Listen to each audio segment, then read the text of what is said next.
m'engage pour une gestion saine et transparente. Je m'engage pour le bien-être de la jeunesse de Pélissane. Oui, c'est possible. Oui, c'est possible à Pélissane. Je m'engage pour le développement des transports.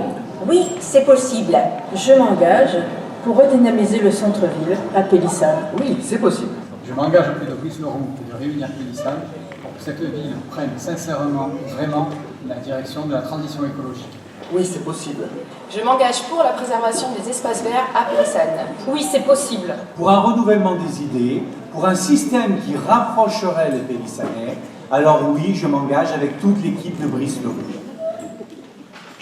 Je m'engage pour la végétalisation de Pélissane. C'est possible à Pélissane. Je souhaite que Pélissane soit gérée avec un petit peu plus de transparence, un petit peu plus de participation citoyenne. Je m'engage pour une ville où chacun a sa place. Je m'engage pour promouvoir une piscine intercommunale. Oui, c'est possible à Pélissane. Je m'engage à Pélissane pour la préservation du patrimoine naturel. Oui, c'est possible. Oui, c'est possible à Pélissane. Je m'engage pour valoriser l'économie paysanne locale. Je m'engage avec Réunir Pélissane pour que tous les Pélissanais puissent bénéficier enfin d'infrastructures dignes d'une ville de plus de 10 000 habitants. Oui, c'est possible à Pélissane. Je m'engage pour la culture à Pélissane. Oui, c'est possible. Je m'engage pour l'information et la concertation des Pélissanais. Oui, c'est possible. Oui, c'est possible à Pélissane. Je m'engage pour la création d'une bibliothèque. Je m'engage pour le Pélissane de demain. Une ville plus enthousiaste, plus verte et plus solidaire. Oui, c'est possible à Pélissane. Et si nous votons nombreux pour la liste Réunir Pélissane, tous ensemble, oui, nous le pouvons. Bon, tout y c'est le bout d'une faille. Oui, c'est possible à Pélissane.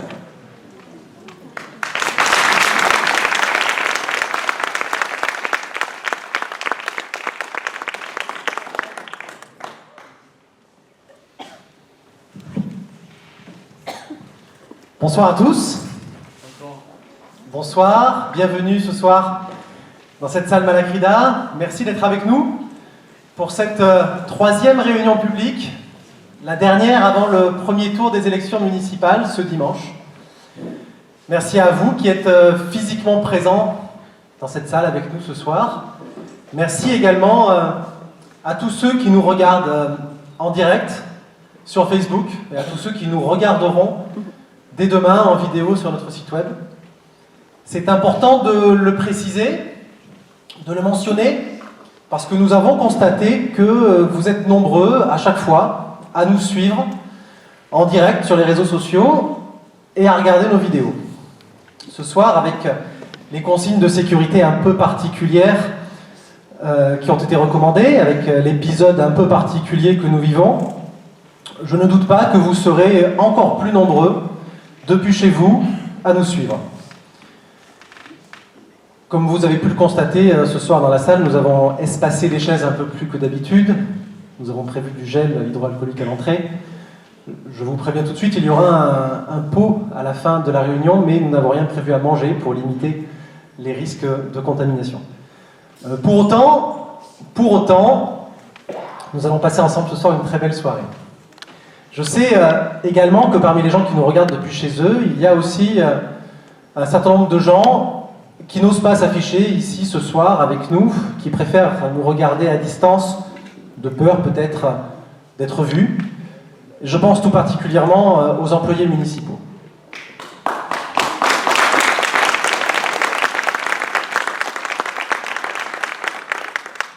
Je voudrais avoir à leur intention un message simple et clair, parce qu'on m'a rapporté certaines inquiétudes entretenues par certains propos. N'écoutez pas ceux qui cherchent à vous faire peur. Il n'y aura pas de chasse aux sorcières, il n'y en aura pas. Titulaire, contractuel, personne ne va vous mettre à la porte si la majorité change. Personne. S'ils vous font peur, ce n'est que pour influencer votre vote. Nous nous appuierons au contraire sur l'ensemble des services et des employés municipaux, titulaires ou contractuels, qui sont les garants de la nécessaire continuité de service. Les gens qui me connaissent un petit peu savent que je ne pratique ni l'intimidation ni la vengeance. Je suis un homme de compromis, un homme de travail d'équipe, un homme qui pratique le management par la bienveillance. Nous avons mené une campagne propre, basée sur la présentation et l'explication de nos projets et de nos propositions. Et nous resterons jusqu'au bout sur ce credo.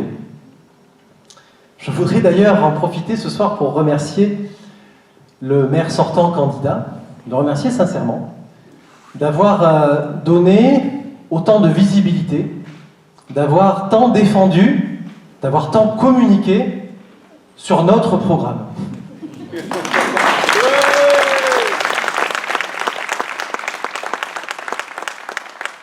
Jusqu'à le distribuer dans toutes les lettres aux Pélissanais pour que chacun se rende compte que ce que nous répétons depuis des mois est juste et vrai. Bon, plus sérieusement, les idées n'appartiennent à personne, évidemment. On a le droit de se rendre compte qu'on s'est trompé pendant 19 ans.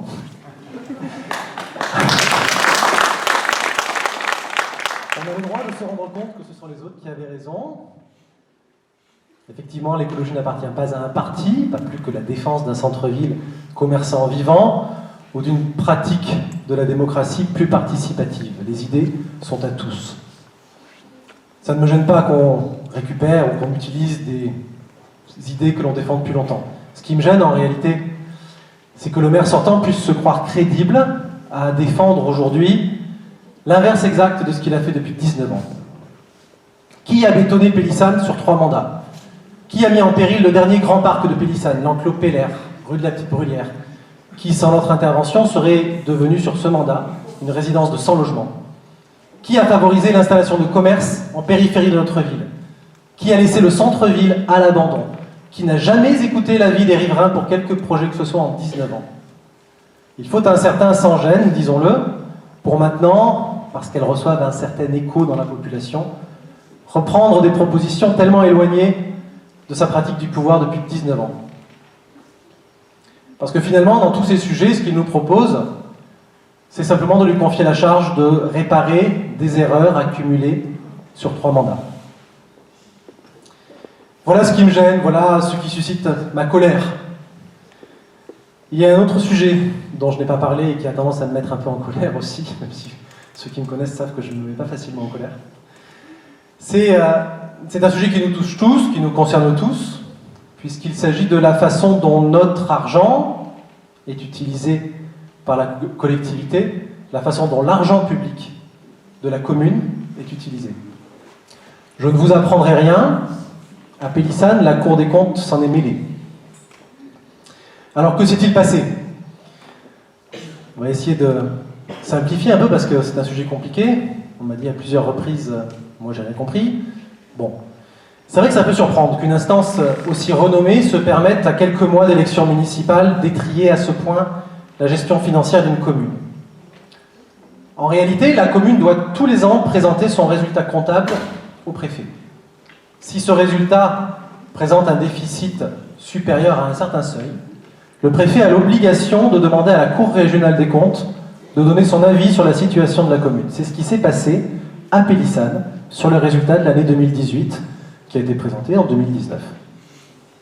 Le plus inquiétant finalement, c'est que visiblement personne n'a été capable de tirer la sonnette d'alarme avant qu'il ne soit trop tard.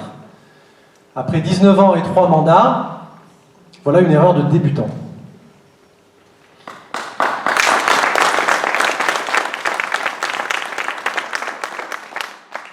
La Chambre régionale des comptes a étudié en détail la situation financière de la commune et elle s'est rendue compte que plus d'1 million d'euros avaient été mal saisis, avaient été oubliés dans les recettes.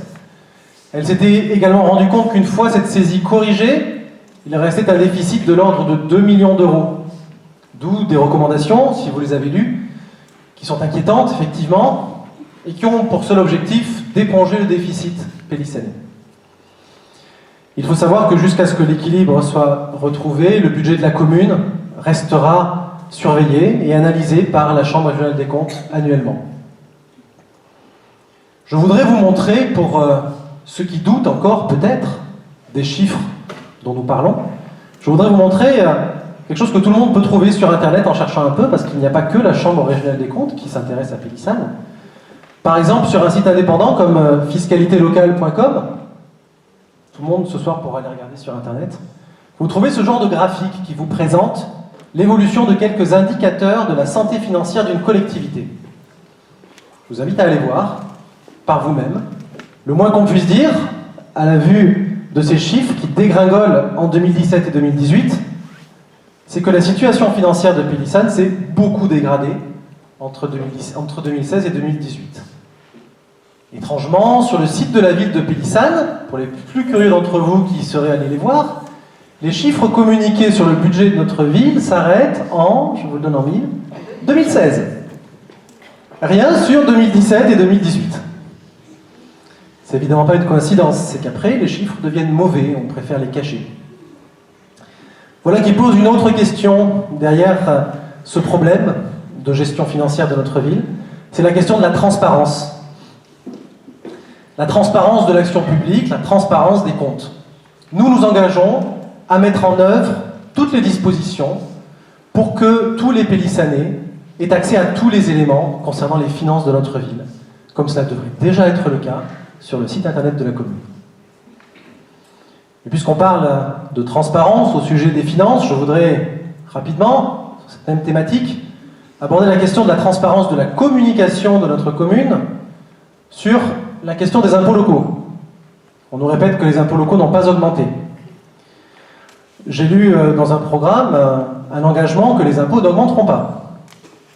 Voilà un petit rappel, dans le graphique que vous allez voir maintenant, des impôts locaux, taxes d'habitation et taxes foncières cumulées pour une maison de taille moyenne sur Pélissan, sur les 20 dernières années. Alors 20 c'est long effectivement, mais comme vous pouvez le constater, ça ne fait que monter. Pourquoi? Parce qu'il n'y a pas que les taux municipaux. Les taux municipaux, certes, n'ont pas augmenté, mais les taux intercommunaux, aujourd'hui de la métropole, eux ont augmenté.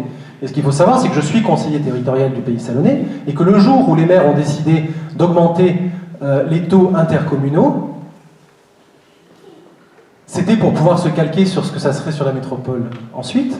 Il a été décidé que l'excédent serait reversé aux communes. Donc en réalité, la commune a pu faire semblant de garder des taux stables, tout en ayant une rentrée d'argent supplémentaire qui viennent de cet impôt perçu en supplément par la métropole. L'augmentation, elle vient aussi naturellement de l'augmentation des bases, qui, comme vous le savez, augmente tous les ans en fonction de l'inflation. Donc il faut être précis, il faut être juste, il faut être clair, il faut être transparent. On a le droit de dire que les taux communaux n'ont pas augmenté. On ne peut pas dire que les impôts n'augmentent pas et que les impôts n'augmenteront pas.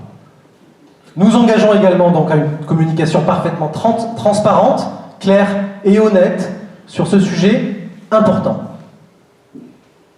Revenons à l'état financier de notre ville.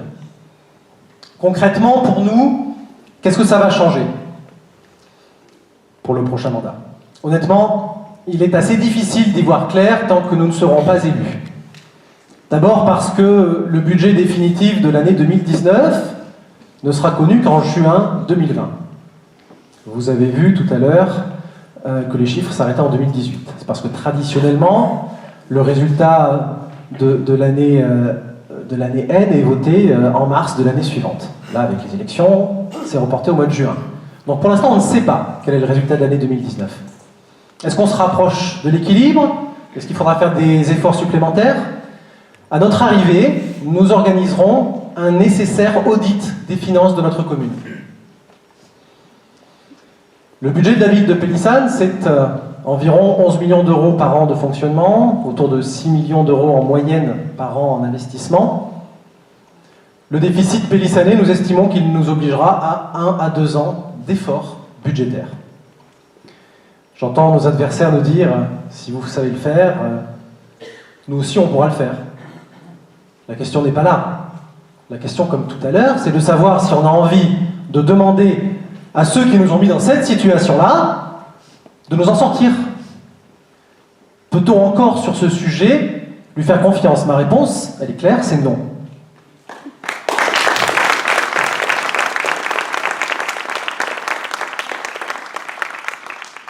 Je voudrais un peu parler maintenant, dans ce contexte tendu, de notre projet et de son financement.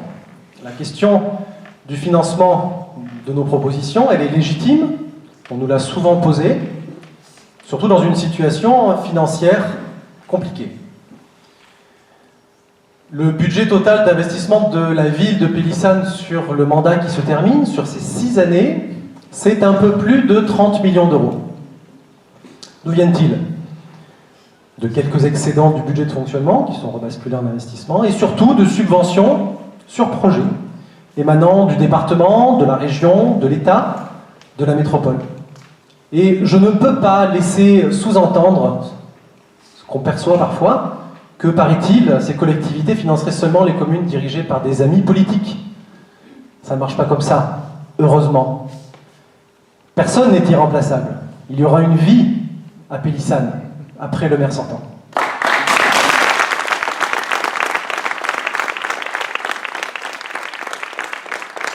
D'ailleurs, les aides financières du département s'intitulent l'aide aux communes et pas l'aide aux maires.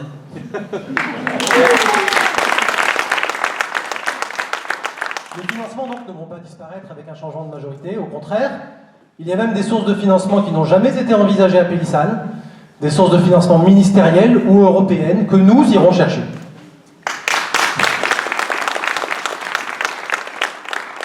Et puis finalement, le calendrier est plutôt favorable.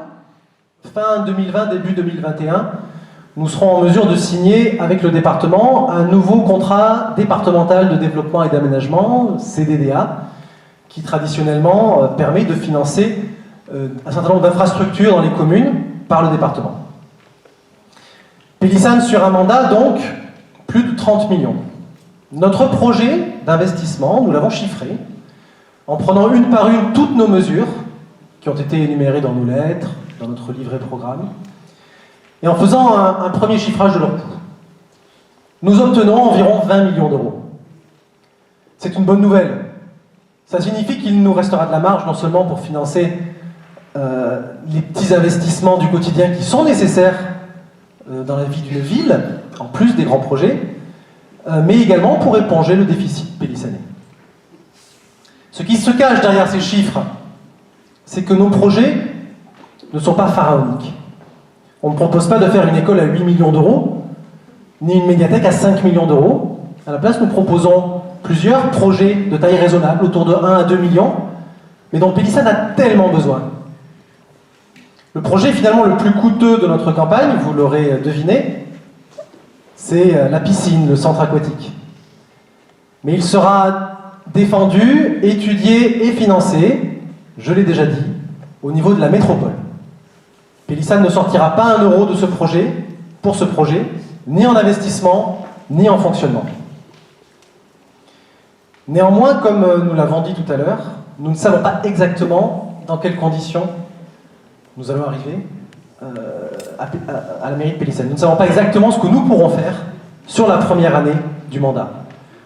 Nous avons donc déjà sélectionné un certain nombre de priorités que nous mettrons en œuvre tout de suite et que nous avons choisies parce qu'elles sont peu onéreuses et que nous savons que nous pouvons les mettre en œuvre immédiatement.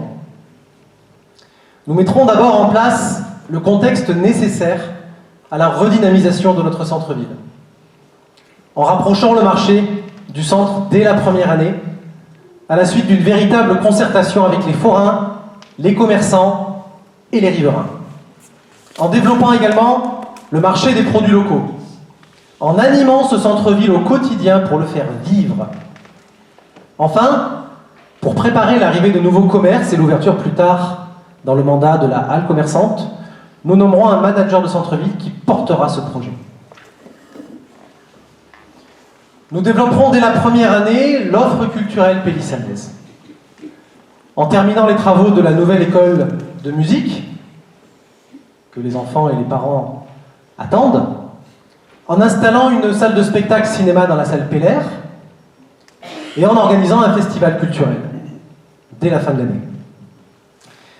Nous investirons également pour notre jeunesse, en ouvrant une antenne du centre de loisirs pour les mercredis et les vacances scolaires. Pour ceux qui sont arrivés en retard, on est sur la première année là. En augmentant la dotation aux écoles pour leur permettre de développer plus de projets scolaires, culturels et sportifs. Nous rembourserons les abonnements de transport en commun des collégiens et des lycéens pélissanais. Enfin, nous lancerons un diagnostic sur les écoles afin d'établir un plan pluriannuel de rénovation. Nous investirons également dans la sécurité et la sérénité de tous, en augmentant le nombre de rondes diurnes et nocturnes et en intensifiant la coopération avec la gendarmerie nationale. en établissant, pour ce qui concerne la sécurité routière, un plan pluriannuel d'investissement, de rénovation des routes et des trottoirs de Pélissane.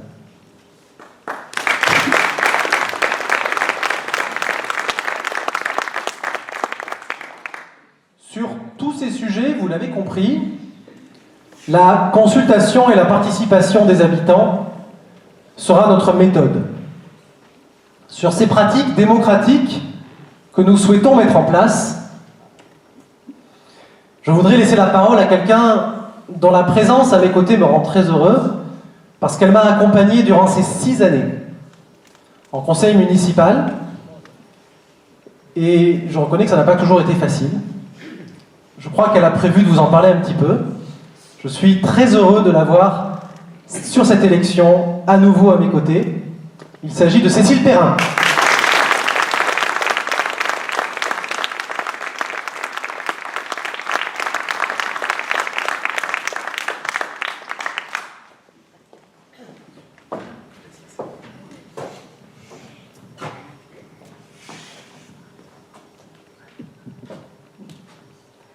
Bonsoir à tous.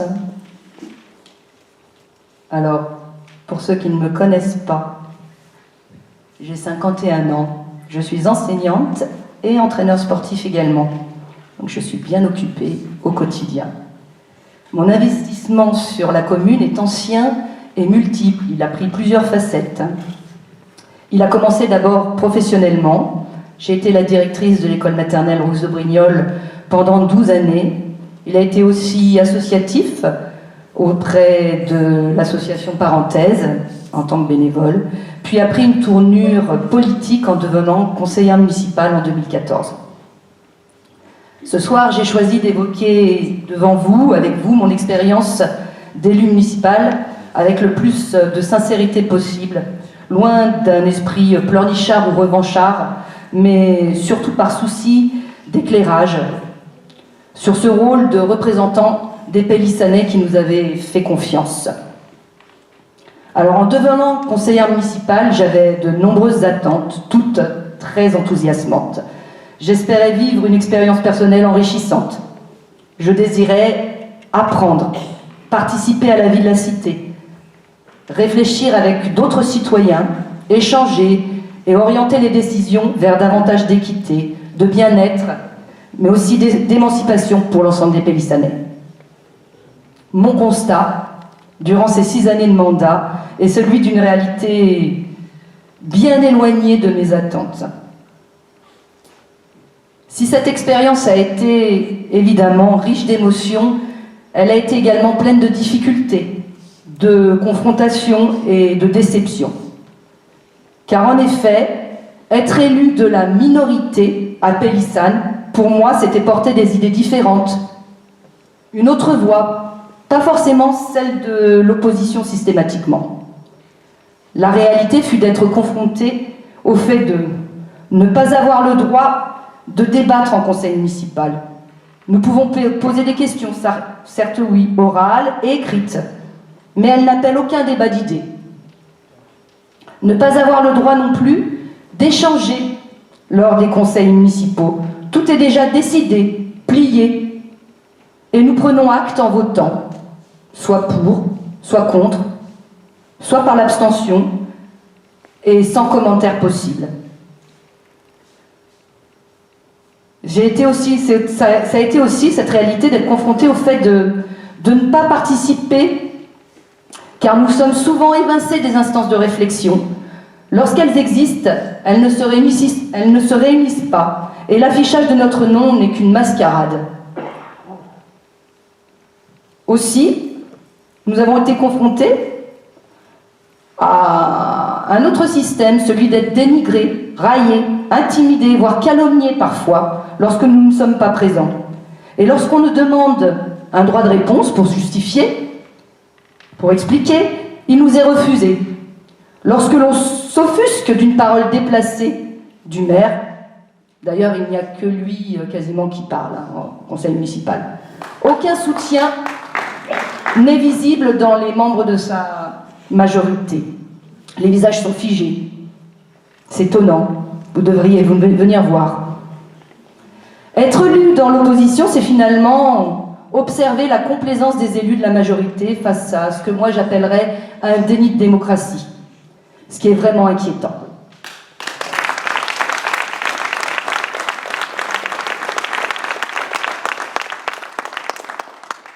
Mais être élu dans l'opposition, et ça j'y avais pas pensé, c'est aussi professionnellement délicat. Si vous travaillez sur la commune et que vous êtes en lien direct avec celle-ci, je peux vous assurer que c'est pas facile. Un petit exemple, on m'a fait remarquer qu'être directrice d'école et élue, c'était avoir 2 casquettes incompatibles. Et qu'il me faudrait choisir et choisir rapidement. Cocasse, non? Surtout quand on sait que l'adjoint à l'éducation est lui-même directeur de la nouvelle école.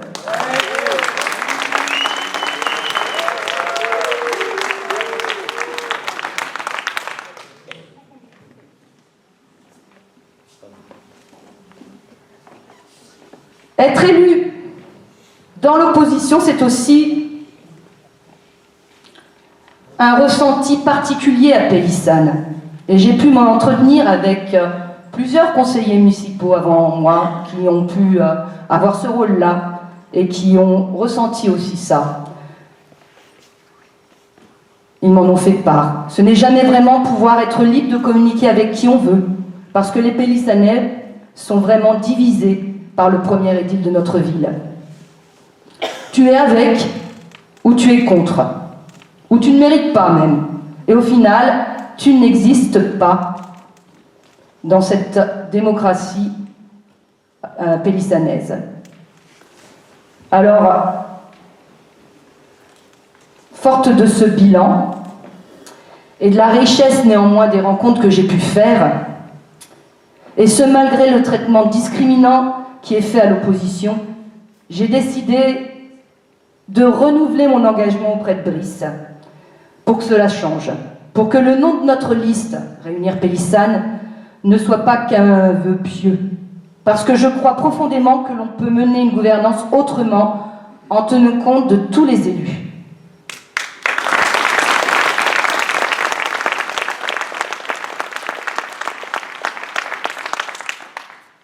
Si vous votez pour nous, si nous gagnons et nous allons gagner, nous vous affirmons que la démocratie régnera sur Pélissane avec des mesures phares qui prendront effet dès la première année. Avec un conseil municipal retransmis en direct, c'est notre proposition depuis longtemps.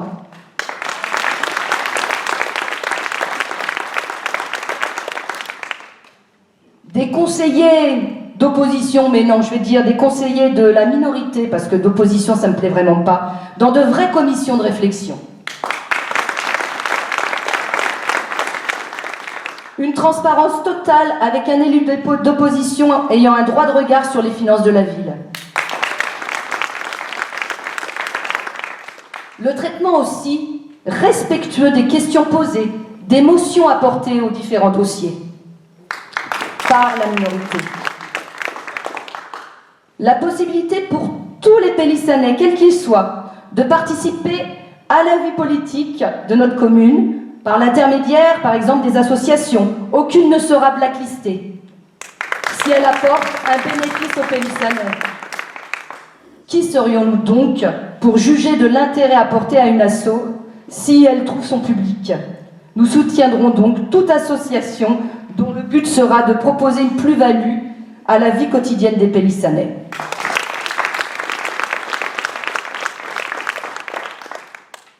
Enfin, la démocratie régnera aussi grâce à la mise en place des comités de quartier dotés d'un vrai budget co-géré avec les citoyens. Ça aussi, c'est notre idée. Mais également avec la mise en place des conseillers municipaux des jeunes et des anciens. Mais moi, je préfère dire conseil municipal des sages.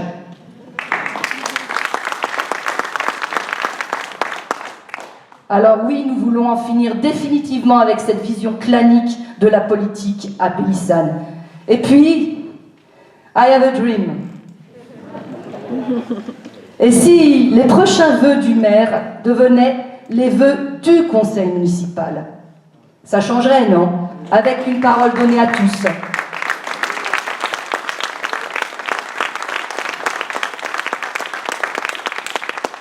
Alors ensemble, réunissons vraiment les Pélissanais autour d'un projet sain, porteur d'une ambition de changement radical, pour que le clientélisme cesse, pour que chacun et chacune se saisisse de façon équitable et solidaire de notre ville. Le 15 mars, votez et faites voter pour Brice Leroux et donnons-nous les moyens de bien vivre dans un Pélissane pour tous et en toute transparence et équité de traitement. Merci.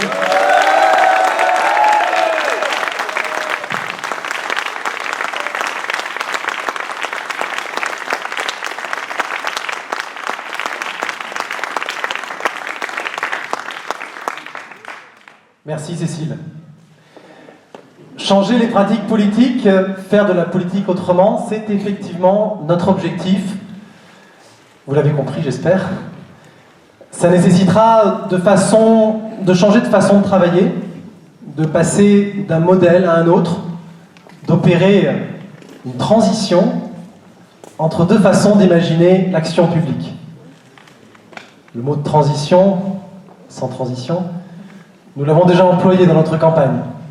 C'est pour nous un fil conducteur. Pour vous en parler et pour vous en expliquer le sens que nous lui donnons, je vais vous demander d'accueillir quelqu'un que je suis très heureux d'avoir à mes côtés, très heureux d'avoir rencontré à l'occasion de cette campagne, avec qui nous avons fait un travail formidable pour construire notre projet, et avec qui, je suis sûr, nous ferons, quand nous serons élus, et qu'il sera mon premier adjoint, de très belles choses pour Pélissane. Laurent Vasquez. Merci, Brice. Dans 10 jours, effectivement, mon rôle, aux côtés de Brice, en tant que premier adjoint délégué à la transition écologique, sera de coordonner nos actions pour mettre en œuvre un projet novateur, ambitieux, qui tourne résolument Pélissane vers un avenir plus serein et mieux adapté aux évolutions de notre société. Avant de vous définir en quoi consiste cette politique de transition et comment nous allons la mettre en œuvre sur Pélissane, permettez-moi de revenir sur deux constats qui indiquent l'urgence de notre action. Un constat déjà général. Le monde est en crise. Une crise sanitaire, actuellement avec le coronavirus, qui entraîne une crise économique, accentuée par la mondialisation. Une crise environnementale, avec les dérèglements climatiques et des catastrophes naturelles à répétition. Et nous avons eu aussi notre part du lot avec les inondations de décembre dernier à Pélissane. Quelle réponse alors à apporter? Comment se protéger? Mais ce qui a déterminé mon engagement dans l'action politique, c'est un constat bien plus local. Une absence d'une politique d'urbanisation cohérente et maîtrisée. Notre patrimoine naturel et culturel sous-estimé. La Touloubre est absente de notre paysage. Nous avons des AOP, AOC dans notre vignoble ou pour notre huile. Elle n'est très peu valorisée. Une politique aussi au niveau de l'éducation jeunesse qui est à la traîne avec le retard des infrastructures et très loin des enjeux contemporains. Il suffit d'aller voir à la médiathèque quelle offre culturelle on propose à nos ados. Jouer à Fortnite à la médiathèque à 14 ans, est-ce vraiment quelque chose de positif? La création d'un espace jeune, sous-dimensionné, au milieu de rien, sans arbres, pour manger des pizzas, waouh, quel projet! Alors oui, effectivement, grâce à Pascal Monteco, Pélissane est passé d'un village à une ville. C'est un progrès, nous dit-on. Est-ce un progrès d'avoir réussi à désertifier son centre-ville en installant des commerces en périphérie, en instaurant un sens de circulation contre la vie des commerçants et j'en passe? Est-ce un progrès de bétonner chaque jour un peu plus, grignotant toujours davantage sur les espaces naturels? Pourtant, quand on fait du porte-à-porte, c'est un des arguments avancés pour les nouveaux arrivants, rechercher cette nature tant convoitée. On peut prendre l'exemple de la zone artisanale du Batolais, ou encore de la route du sel, qui sont des terrains agricoles, ou qui étaient, du moins des terrains agricoles très fertiles. Est-ce un progrès d'avoir transformé notre village en cité dortoir? Sans âme? Est-ce un progrès le fait d'augmenter la population de Pélissane au risque de perdre son identité provençale par des constructions difformes? Je vous renvoie aux allées de Craponne, au projet d'Enclos Peller, qui a été justement dit, heureusement grâce à l'opposition, neutralisé, par le fait de mettre aux oubliettes les vestiges passés, on peut parler du musée, ou de dénigrer des sites remarquables. J'en passe encore comme la Touloure, le Moulin et d'autres choses encore. Alors oui, je me suis engagé, car si nous sommes venus nous installer en famille ici, c'était pour le caractère provençal du village, son cadre verdoyant, son attractivité commerciale et culturelle. Or la politique one-shot, du projet coup par coup, du maire déstructure l'ensemble.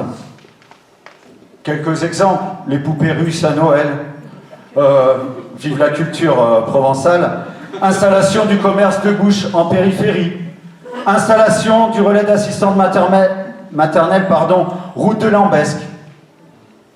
Voilà. Mais moi j'aime passionnellement mon village, je veux le défendre, j'y crois, il y a énormément de ressources dans ce village, de nombreux attraits, l'architecture, l'espace naturel, une vie associative riche, une population plurielle et dynamique. Alors pourquoi fonder notre politique sur la transition? Ça sera mon premier axe, parce que c'est tout simplement l'unique solution à présent, et c'est l'avenir pour relever les défis du XXIe siècle.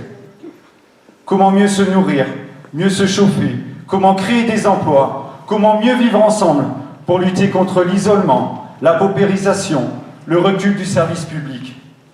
Oui, il y a urgence. La transition écologique, c'est d'agir au niveau local, proposer une profonde transformation du modèle économique, social, politique, pour que celui-ci devienne plus vertueux, plus écologique, plus responsable et plus solidaire. Il n'y a pas de mal au vu des 19 dernières années.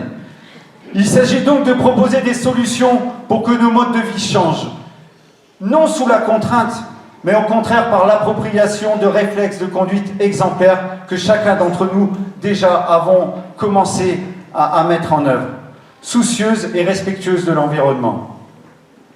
Et qui donc est la mieux placée pour le faire? C'est la municipalité, ce sont les collectivités territoriales. Alors ce changement, la municipalité, elle doit montrer l'exemple. Elle doit mettre en place une politique volontariste d'accompagnement et d'aide pour ses concitoyens, pour ses entreprises, ses commerces, afin que nous opérions un virage nécessaire pour notre avenir et celui de nos enfants. Agir pour la transition, c'est se donner 3 objectifs. 1. Viser l'autonomie alimentaire et énergétique sur notre territoire.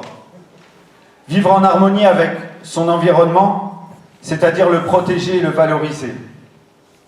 Et le 3e, que le citoyen, chacun d'entre nous, se réapproprie son territoire, soit acteur de son évolution et de sa construction. Mais pour réaliser cela, et c'est là où nous on rentre en ligne de compte, il faut pouvoir compter sur une équipe solide et expérimentée.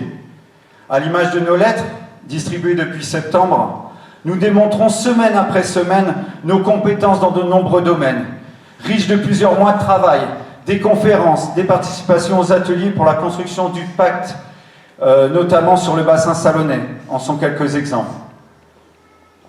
Il faut aussi, et surtout, je dirais, posséder certaines valeurs et traits de caractère qui permettent la réalisation d'un tel changement.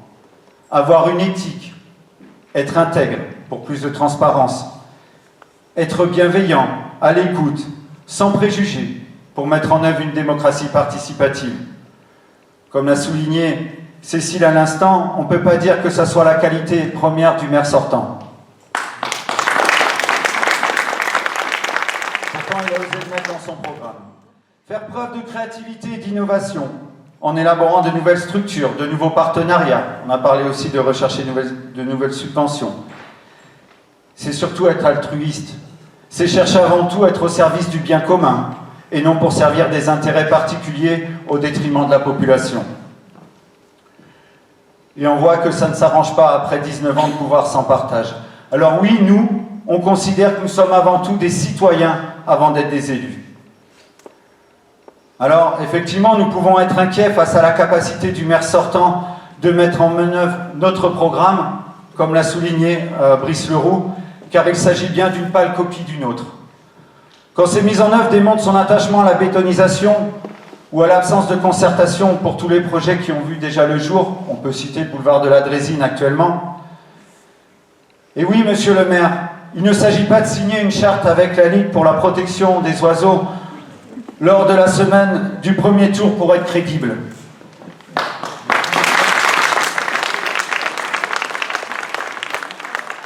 Par contre, soyez-en sûrs, chers concitoyens, monsieur le maire s'est fait très remarquer lors de la restitution du pacte pour la transition, puisqu'il a fait l'exploit. Oui, l'exploit d'être le seul maire sortant sur les 12 communes du pays salonnais à ne pas avoir signé le pacte pour la transition.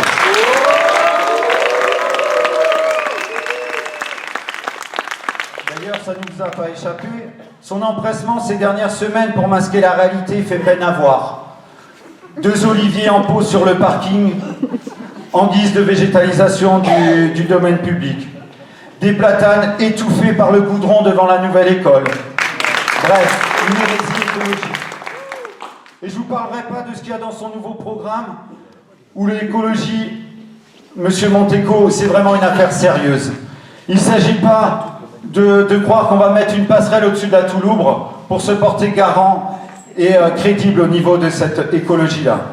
Non, monsieur Monteco, l'écologie est une affaire sérieuse. Donc s'il vous plaît, ne vous laissez pas leurrer. Donc l'ambition en matière de transition, elle va être claire, nette et précise. Ni plus ni moins, nous voulons devenir, dans ce mandat, la première ville des Bouches-du-Rhône en matière de transition écologique. Devenir une référence, un exemple à suivre, comme Montsartou ou Grande-Synthe dans le Nord. La transition est une opportunité. C'est une chance, chers concitoyens, un véritable atout, un faire-valoir pour notre collectivité, car nous posséderons des savoir-faire reconnus et spécifiques à notre territoire. Et nous avons déjà démontré cette ambition, puisque nous vous le rappelons, nous avons été les premiers à signer le pacte pour la transition en région PACA.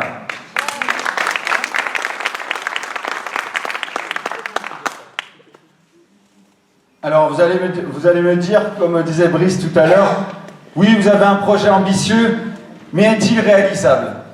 Notre réponse est claire, nos propositions, elles sont tout à fait réalisables puisqu'elles marchent déjà ailleurs, et en plus, elles sont peu onéreuses, car essentiellement structurelles, à travers la mise en place de commissions, la réorganisation des services, ou bien avec des projets maîtrisés.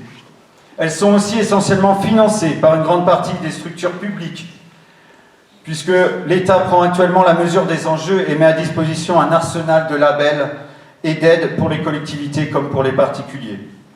Donc agir pour la transition, c'est non seulement savoir maîtriser son budget, mais en plus c'est anticiper sur l'avenir en réduisant ses coûts de fonctionnement pour la mairie. Bravo.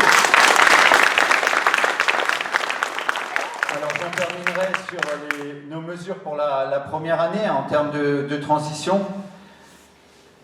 La transition englobe toutes les facettes de notre vie quotidienne. Il y a une partie sur les méthodes qui est la constitution de commissions mixtes, donc qui seront sur ces grandes dimensions énergétiques, agricoles, alimentaires. Je ne reviendrai pas dessus. Je vais m'appliquer à vous présenter ce qui sera fait dans l'année à venir. Au niveau de la transition démocratique, faire de la politique autrement, Cécile s'est déjà bien expliqué sur le sujet. Je voulais simplement vous dire que nous, d'ailleurs, étonnamment, nous sommes les seuls à s'être engagés sur la charte d'Anticor, cette association anticorruption, avec ce désir de transparence, et notamment, on vous l'a dit, avec un élu d'opposition qui sera à même d'être à la présidence ou à la vice-présidence de la commission des finances. Et aussi avec nos budgets participatifs. Ça, c'est la transition démographique. Il y a aussi la transition écologique. Au niveau alimentaire et agricole, nous voulons mettre en place donc un vrai marché des producteurs. Non pas cette mascarade du marché du mercredi matin qui n'est ni adapté ni attractif. D'ailleurs, je vous encourage à aller voir, vous jugerez par vous-même. Et si Pascal Monteco veut continuer à privilégier les circuits courts et bio, allez demander ce qu'en pensent les producteurs locaux et vous verrez leur réponse. Alors oui, nous on va ouvrir les portes parce qu'on a des producteurs qui se battent, qui ont envie, qui ont beaucoup de terres à proposer.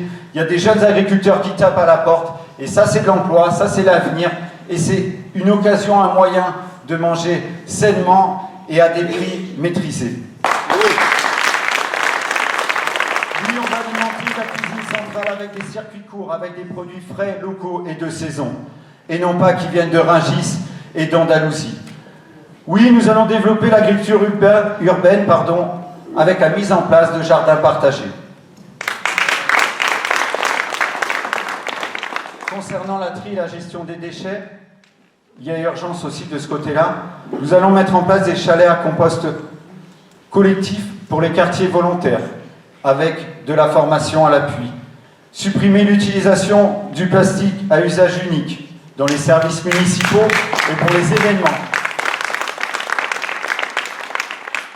D'ailleurs, à ce propos, au marché dominical, dès que ce sera possible, nous allons rapidement supprimer les sachets plastiques, puisqu'on a eu l'expérience le 19 janvier quand nous avons nettoyé la Touloubre, puisque la mairie nous avait gentiment répondu que c'était la compétence de la métropole, donc c'était pas grave si le plastique était en train de se décomposer dans notre belle Touloubre.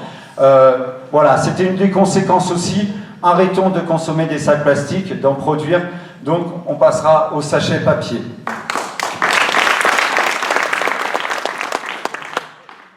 Végétaliser les espaces publics, c'est toujours dans la transition écologique, c'est mettre en place des espaces potagers et non pas des cours bitumés dans les écoles.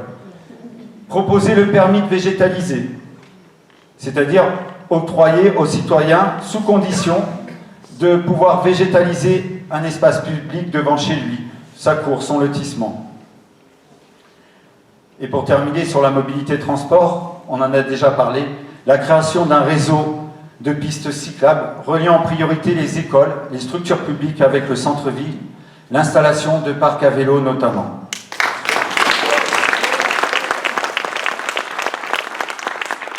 Et je tiens à souligner, c'est une mesure forte aussi, Brice en a parlé, nous allons favoriser les transports en commun avec la gratuité pour tous les jeunes pélissanais.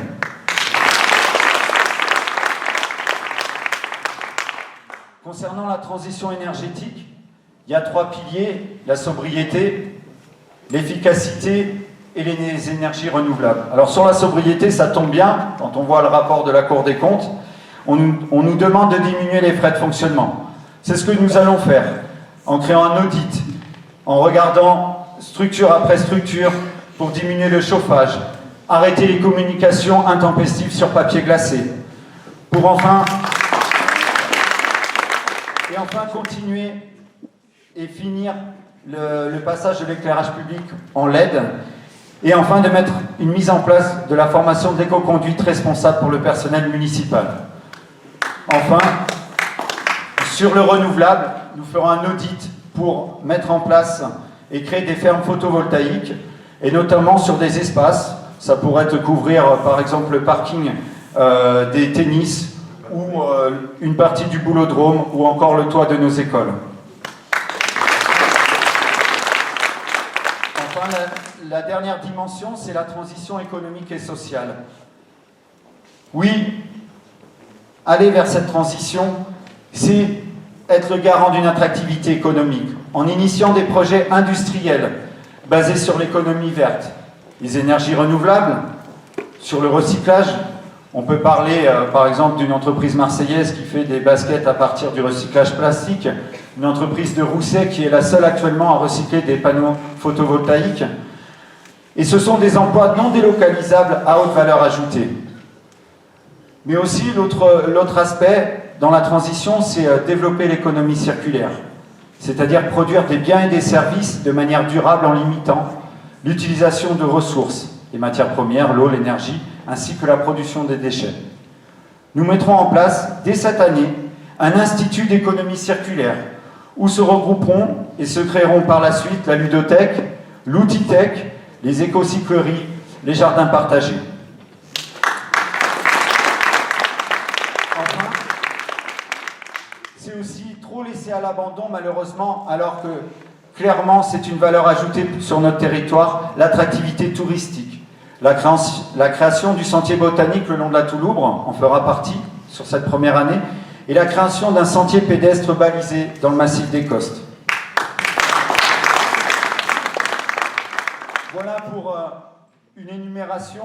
Donc il y a quand même pas mal de choses, mais comme vous le voyez, c'est ni onéreux, et avec l'énergie que nous dégageons et avec les concitoyens, nous serons tout à fait opérationnels pour les réaliser dès cette première année. En conclusion, vous l'aurez compris, être en transition, c'est s'engager dans une politique volontariste, basée sur un programme cohérent. Tout est lié. La dynamisation du centre-ville, la valorisation du patrimoine, la jeunesse, comment mieux manger, mieux vivre ensemble, en créant des liens partagés et des lieux. Ce fonctionnement exige de l'exigence, une intelligence collective que nous avons pu expérimenter durant cette dernière année dans notre travail d'équipe, depuis de nombreux mois. Je suis fier d'appartenir à cette équipe, ambitieuse et respectueuse de chacun. Oui, c'est un projet en rupture, et nous en avons bien besoin après 19 ans. Alors, je vais vous poser quelques questions pour conclure. Dans quel monde voulez-vous vivre ? Quel cadre de vie pour vos familles, vos enfants ? Quelle place voulez-vous donner à nos anciens, à nos sages, aux personnes à mobilité réduite, aux personnes seules? En somme, entre les 3 projets qu'on vous propose actuellement, quel est celui qui vous fait vibrer, qui vous rassure dans sa cohérence, dans sa capacité à relever les défis à venir, qui vous semble proche de votre quotidien? Alors oui, tous ensemble, agissons pour que Pélissade redevienne un village à la fois de caractère, par la promotion de ses atouts naturels et culturels, mais aussi, tous ensemble, agissons pour que Pélissade redevienne un village d'avenir, avec le développement durable et cet art de vivre basé sur le partage, la rencontre et le vivre ensemble. Alors, votez Brice et faites voter Brice Leroux.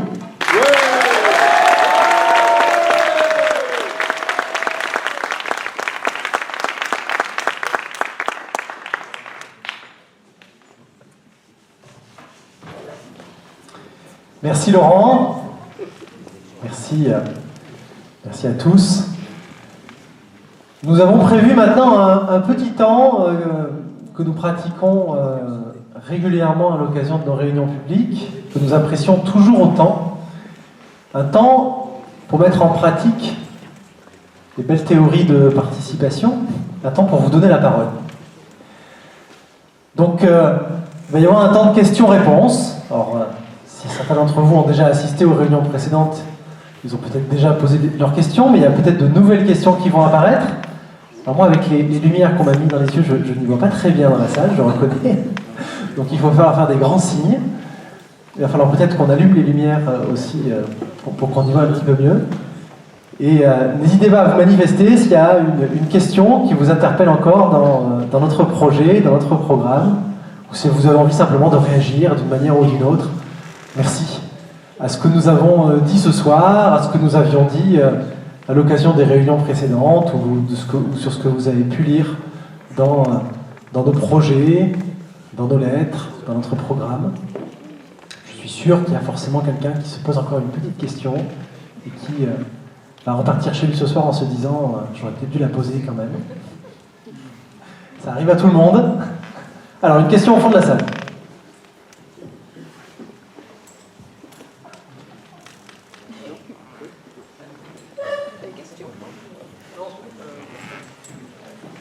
Christophe? Il y a un problème de micro, on dirait.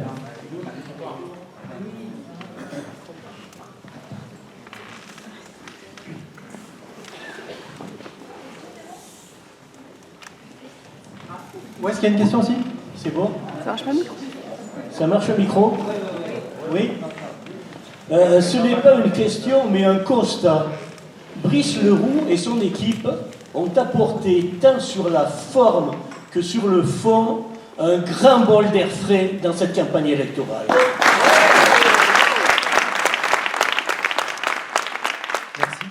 Brice Leroux s'est exprimé à partir d'une légère surélévation. C'est une autre conception de la relation avec ses concitoyens. Pascal Monteco a repris cette conception. Brice Leroux et son équipe ont donné la parole au public. Pour moi, cette pratique est indissociable de la démocratie participative. Pascal Monteco s'est bien gardé d'en faire autant, et pour cause. Imaginez un instant une question sur le rapport de la Chambre régionale des comptes. La réponse de l'équipe Ensemble Vivons Pélissane aurait été fulgurante. Une panne de micro. En revanche, je souscris totalement à 3 engagements du candidat Monteco. Les voici textuellement. Premier engagement, redonner son rôle au conseil municipal en responsabilisant les élus. Deuxième engagement, ouvrir les commissions aux Pélissanais non élus pour bénéficier de leurs compétences, permettre la communication et ainsi éviter la surcharge des responsabilités qui conduit inévitablement à l'immobilisme. Troisième engagement, faciliter l'accès aux informations et aux décisions municipales. Si vous avez sous la main le programme du candidat sortant et à sortir, ne les cherchez pas, vous ne les trouverez pas. Elle faisait partie de son programme lors du scrutin des 11 et 18 mars 2001, c'est-à-dire il y a maintenant 19 ans. Alors pour moi, il est inenvisageable d'ajouter 6 années supplémentaires pour arriver à un quart de siècle d'engagement non tenu.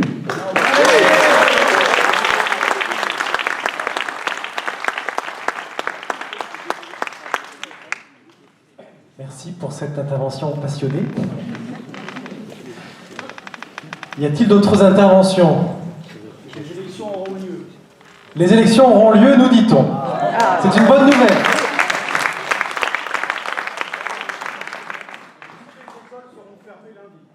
D'accord, les enfants sont contents. Donc, ce que je vous propose, c'est que... Ah, il y a une question au fond de la salle. Christophe.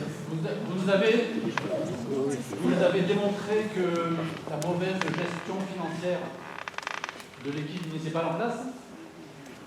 Alors pourquoi, dans l'une de vos propositions, vous souhaitez les nommer à la présidence ou vice-présidence d'une commission financière? Voilà une question taquine. L'intérêt, évidemment, c'est la transparence totale sur non seulement les décisions budgétaires, mais un partage de responsabilités, une participation dans l'ensemble des élus, majoritaires et minoritaires, à la construction du budget de notre commune. Donc effectivement, j'entends et je comprends la saillie, qui est assez drôle, et qui a son sens. Mais quoi qu'il en soit, il est nécessaire d'accroître et de s'assurer d'une transparence totale dans la communication autour des comptes et des budgets de la commune. Et c'est vrai que ce sont des choses qui se pratiquent à d'autres échelles, hein. Je pense aux échelles nationales. Il y a des instances dans lesquelles la commission des finances est coprésidée par l'opposition, voire présidée par l'opposition de façon systématique. Et ce sont des pratiques, des bonnes pratiques que nous pourrions, que nous devrions mettre en place également dans nos collectivités locales, dans nos communes, pour s'assurer de cette transparence dont je parlais qui est nécessaire.